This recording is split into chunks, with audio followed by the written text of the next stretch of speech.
Hello again, people. It's probably about time that I started talking about all the games I've been playing in the 52 game challenge this year, shouldn't I? Yes, I have been doing it. I'm on target, I think, to finish it. But my plan was to do these every time I complete 10 games to put together a video talking about those 10 games. Problem is, I forgot. Well, I didn't forget. Life just got in the way. It got in the way, and I'm now somewhere in the 40s. So I'm going to go back and work through these and do the first 10 today. I've got to try and remember what I thought of these games. That's the hard part. But we'll crack on. Game number 1 was Mini Motor Racing X on the PS4. It is a little top-down, well, when I say top-down, it is like default a top-down Micro Machines style kind of game where you see like a kind of almost isometric view and you race your cars around the tracks. It's not like Micro Machines style where you're in, say, bedrooms or tabletops or anything. It's little proper courses. But yeah, it's good fun actually. It's pretty tough. I get all the trophies. I think it had a platinum. I can't remember. I always forget if PlayStation games have or don't have platinum trophies. But when I say I've got a platinum, I mean I've just got trophies on it. So yeah, I did all the trophies on this. It did have a bit of online to it. It does have a VR compatible mode, which I gave a go to, but it made me feel a bit sick.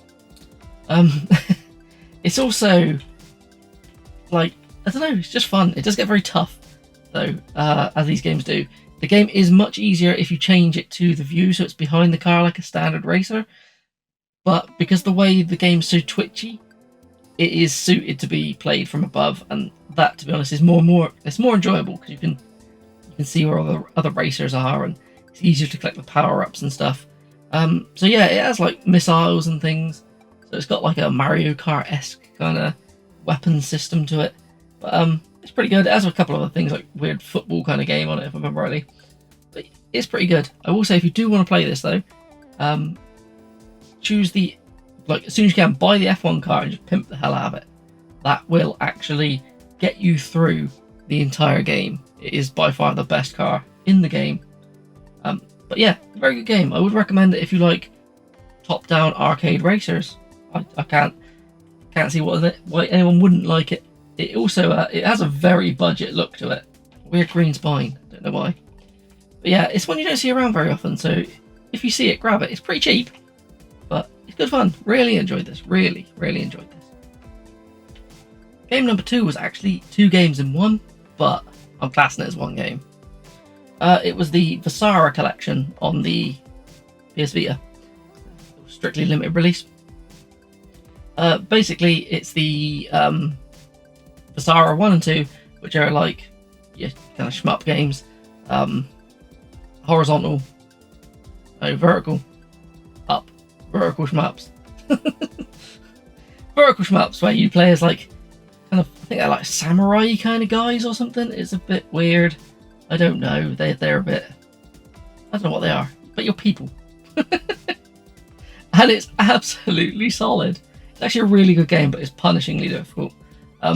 Getting all the trophies on this was tough, but not impossible. It was only things like getting certain scores, if I remember rightly, and just beating the games. The only thing that makes beating the games difficult is that the final level on each game, I think it's only about 6 or 8 levels each game, I can't remember. But the last level, like, if you die, it restarts the level. So you get unlimited continues up until then, if I remember rightly. Then if you continue on the last level, you restart that level over and over, and that level is always solid. So you'll spend a lot of time trying to practice the last level. But other than that, it wasn't a difficult completion. I think it was just shooting certain amounts of things and stuff. I can't remember. There's 2 games on there. You have to beat Visara 1 and 2. I'm not the best at shmups, but I did do it. Apparently on the Xbox, I think it is, and the PS4, much easier to do because you can plug in a second controller, and as long as the second player's alive, you can keep respawning yourself. But on the Vita, there was no second player. Game, very good game. Game number 3 was Super Street, the game. It is a little kind of street racing game, not much to it. Very budget game. Got panned on release. Everyone hated it, apparently. There is a sequel to it, I think, with something else, like nothing like Super Street, or it's made by the same people or something. I need to find out what it is. But yeah, it reminded me of old Need for Speed games, so I really enjoyed it. It's got quite a lot of car customization on it, so if you're into that kind of thing, yes, it's good fun. You can pretty much take an old banger, do it up, and street race with it. It doesn't have the greatest frame rate. I didn't have any real crashes or anything with it, I don't think. I think it played pretty good when I did it. It was a very long time ago, because this was the first game I played on January 1st, because it was my... I was doing a thing for playing a new game I'd never played before every day for a month. And this was number 1, and I think I'd had the platinum on it by day 3, maybe? That's only because it's a very short game. It's only because there is a couple of online trophies, and if you can find people playing this online, yeah, you're a miracle worker. Don't know how you've done that. I had to join boosting sessions and things to actually be able to play this online with people to get the last couple of trophies, but yeah, very, very fun game. I don't see why people didn't like it. I guess it's like a budget title. If you pick it up for a £5, you can't really go wrong. It's like a couple of hours of entertainment. But if you're looking for something deep and in depth, no. But short little racer, I liked it. But one of my guilty pleasures is playing really bad PS1 racers, so maybe don't take my recommendations for racers. Ah, fuck it. Buy it. Give it a go. Tell me what you think. Game number 4 is one I don't have a physical of, so I can't show you it. We'll just pretend I'm holding one. It's The Suicide of Rachel Foster. It is a first-person horror walking simulator. I guess it's horror. It's more ambient mystery with a creepy vibe, I guess you could say. Basically, you're in a hotel, which I can't remember. I think it's owned by your family or something. But you're the only person there, and you've got communication from the outside world with a radio, and you're like snowed in, and some creepy stuff's going on. There's a bit of a mystery. You've got to just unravel it. It's pretty good. It's also got an ending that kind of made me think. It wasn't what I was expecting it to be like, but it's a very good game. It's always really cheap and on sale on Xbox or I think the Switch. It's always on sale there. But there's not much I can say about it without ruining it, and it's one of those games that you don't really want to ruin because it is just a narrative game. So I'd recommend playing it. If you can pick it up cheap, give it a go. So yeah, The Suicide of Rachel Foster. It's a walking simulator horror game. I think that's what we can call it. Good game though. Give it a go. Number 5 is another game that I do not have a physical of. There is physicals of it though. This one does exist on the Vita and the PS4 if you want a physical of it. It is Skyforce Anniversary. Again, it's another vertical shmup. This one's more of a traditional kind of one in a planey flying thing. Pretty sure it was a plane. It's a long time ago. I was pretty sure it was a plane. Plane, not a spaceship. But yeah, it was pretty fun. It was more of a beginner's kind of shmup, it felt like, because every time you shoot enemies and things, you collect like coins or stars they are, and you can use these to buy upgrades for weapons and your ship and your speed and all that. So these upgrades are permanent as well. They carry over to like subsequent playthroughs of levels, and you can choose each level as well. It's not like you have to play it from start to finish. But each level is broken down into different difficulties, and each difficulty has different like challenges you've got to do, and the trophies are based on getting all the like challenges done on each level. And that it'll be things like on hard, don't take a hit in this level, or on hard, shoot all the enemies, or get a certain score, or don't fire, dodge everything, that kind of stuff. So that's where the game gets its really good replay value. I would recommend it. It's really good. The only other game that I think of that kind of does it that I've played is Aces of the Luftwaffe. It's a bit like that, but it's much better than that. But I'd recommend it. It's good. It's definitely probably better to be played on the PS4 rather than the Vita, because it gets a bit hectic with the shots. It gets a bit bullet helly at times, and on the Vita screen it's very tiny. So it would have been much easier on a PS4. I did play a bit of it on the PS TV. I think I got the PS TV not long before I'd played this, because I was... I bought it. I just always wanted one. So yeah, I played some of it on there, because I used to jump between the Vita and the PS TV. I didn't play the PS4 one. I'm just waffling now. I'm gonna shut up. Play it, it's a good game. Game number 6 was Klonoa, Door to Phantom Isle. Played it on the Klonoa Phantom Reverie series collection on the Series X, Xbox One, whatever you call this. Smart delivery game, we'll call it that. Yeah, it's a 2.5D platformer where you grab hold of things and throw them to kill enemies, or throw them at the ground to get higher on jumps and stuff. But yeah, I don't know what you are. You're like a doggy thing. Doggy, foxy. I think he's a dog. But this is the HD like remaster of a remake of a well, basically it came out on the PS1. It was remade for the Wii. Then the Wii version got a HD remaster for this collection. It does also include Klonoa 2, but I haven't completed that yet. So yeah, that's it. If you like 2.5D retro platformers, it's pretty fun. My only gripe with it is the cutscenes. The speech goes on forever. Like I kept thinking it had frozen, but there is a button that like speeds up the text by 5 times, which makes it actually move at a normal pace. It's kind of weird why it takes so long to do anything. I don't know if it's because the Japanese was really long and they just stuck the English over the top of it, and it just hung there for ages. I don't know. But yeah, very good game. I actually really enjoyed this. It's very easy, apart from one point. If you want to get all the achievements, you have to complete like this tower, which it's like the hardest platforming bits in the game. And to be honest, it is pretty tough platforming. And you've got to get to the top of the tower that goes on for ages. If you play it on easy, you get unlimited lives and continues at the tower. If you play it on anything else, you get like 3 lives.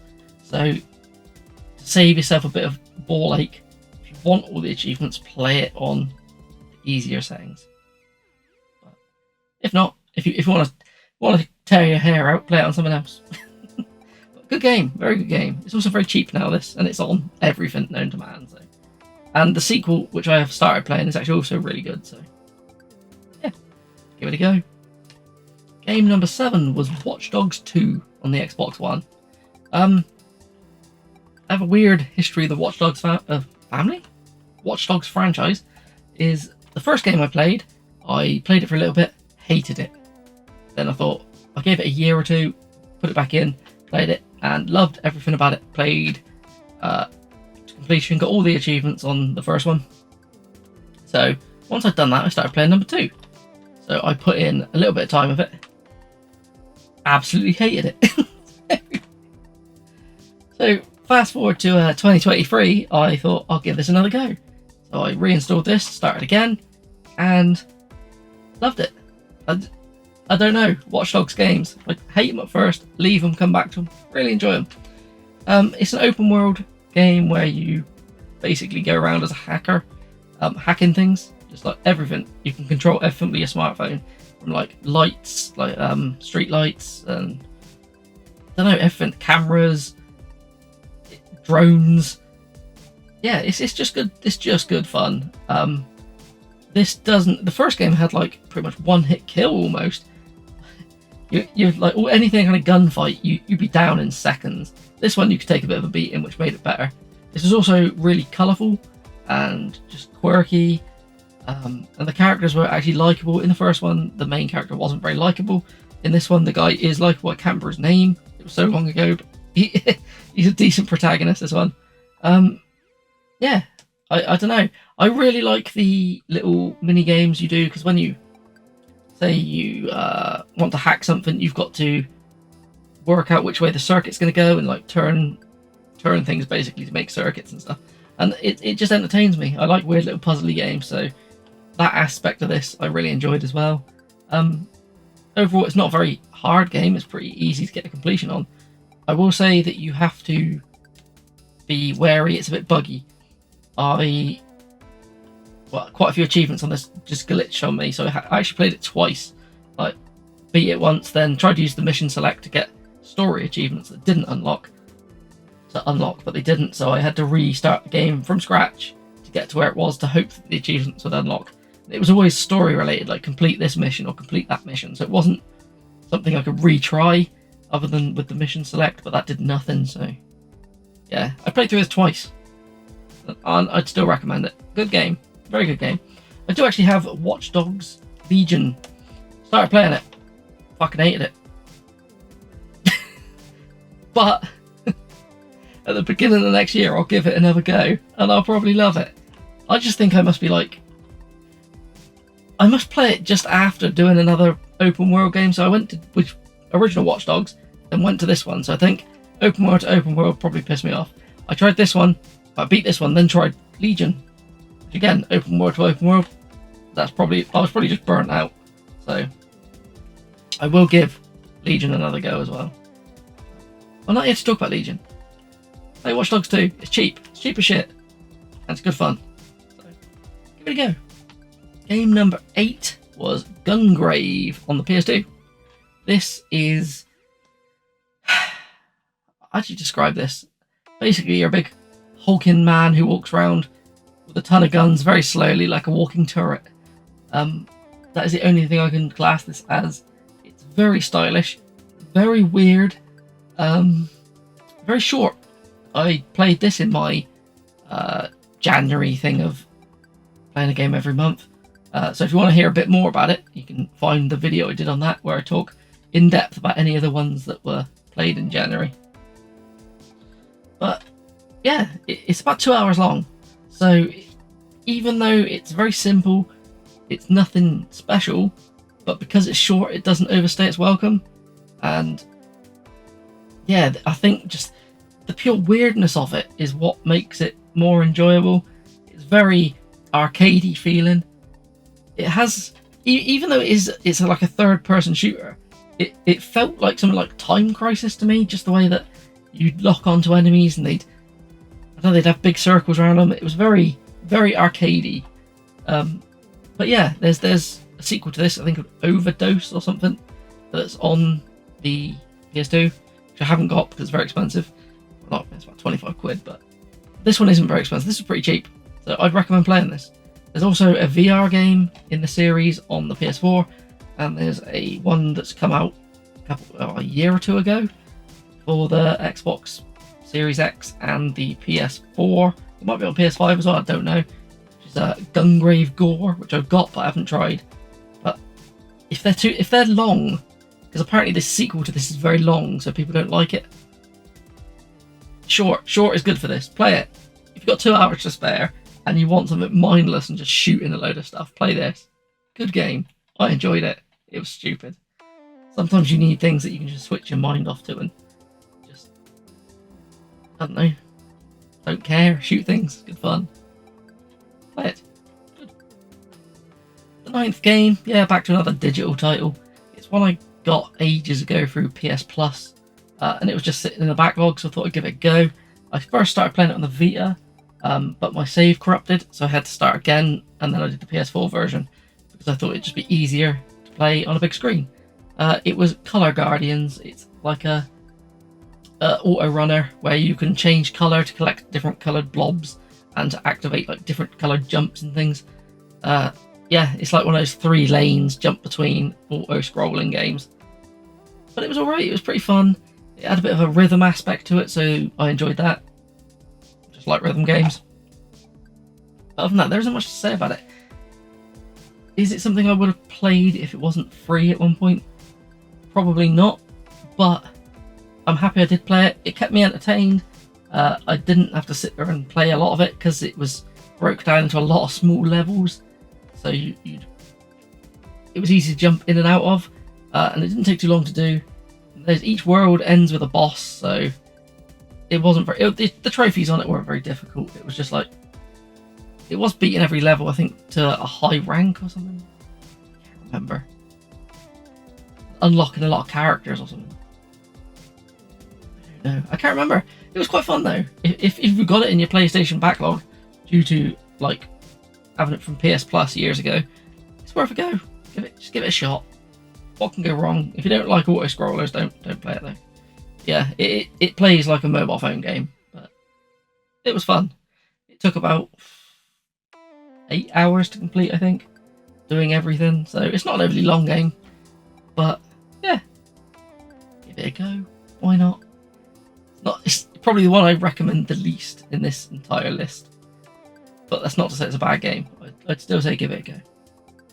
And the final game for today's video is actually one of the best games I've ever played in my life. Cuphead. I played this again in January, so I spoke about it a bit then, but I did everything on this, all achievements, which required me to do all of the mission, well, every level to an S rank, or is it double S? I think it's just S ranks. Yeah, so basically what is it? It's a run and gun platformer slash boss rush kind of game. Strangely, there's actually only about 5 run and gun levels on this. So everyone who says it's a run and gun, it's more of just a boss mode kind of game. But the bosses on it, they're what make it. The run and gun levels are alright. They're good fun, but they're no bosses. It has like horizontal shmup stages, just single screen bosses.